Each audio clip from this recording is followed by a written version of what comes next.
Hello, this is Adam with Trans Youth Channel. It is once again Tuesday, and here I am. This week's topic is for all of you lovely people who want to support the LGBTQ community, but who maybe want to do that in a quieter, less outspoken way. And I'm going to give you some tips about how you can do that. White balance, what are you doing? Adjust. There we go. So first things first, one of the ways that you can be supportive is to not participate in conversations and dialogues that are transphobic and homophobic and all of those other phobics. Just not participating in them, and if you feel comfortable, calling people out for participating in them if you know them well enough and you feel comfortable doing that. And maybe calling people out is a strong word, maybe just suggesting that they move on to a different topic of conversation, or suggesting that what they are saying could be offensive to some people.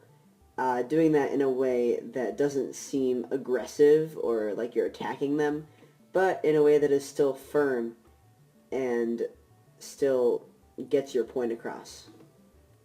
Something that I always appreciate my friends and family doing is if someone misgenders me, whether on purpose or accidentally, I really like it when my friends correct that person and just say he or him or his.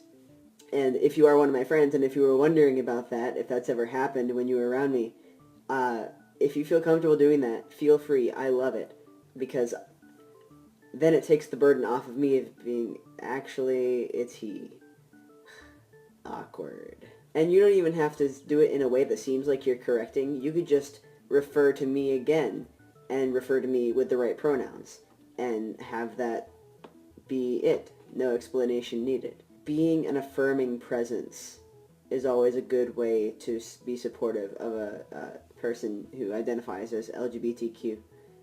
Just being there and, making sure that you use the right pronouns and that you aren't using slurs, and just being a presence in that way, because people are going to see that, people are going to hear that, and people are going to take notice of it in a good way. We have some exciting news this week. We are featuring an organization with this video. It is called Faces for Equality, and here are some links for more information. It is a great organization and a great way to be involved in being an ally without being an overly involved, very outspoken ally.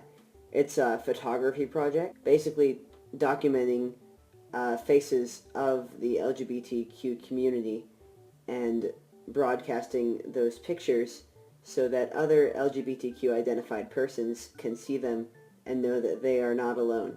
And I think that is a really great thing that this organization is doing, and it's a great way to get involved in the community without having to go to parades or pickets or protests and things like that. You can do it from your own home. So way to go, Faces for Equality. Keep up the good work. Go check them out. They're awesome. Also, be sure to go check out our Facebook page, link right here, and like us on there. There's another way you can be supportive, right? Facebook. I will see all of you beautiful and handsome people next week. This has been Tuesdays with Adam. Goodbye.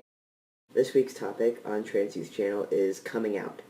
I came out fairly recently. It hasn't even been a year. And the first person that I had to come out to was myself, to be able to actually say, yes, I am transgender. That was an important step for me. I remember the day that it happened. I remember what I was doing. I remember who I saw that day, what we talked about. It was a very defining moment for me.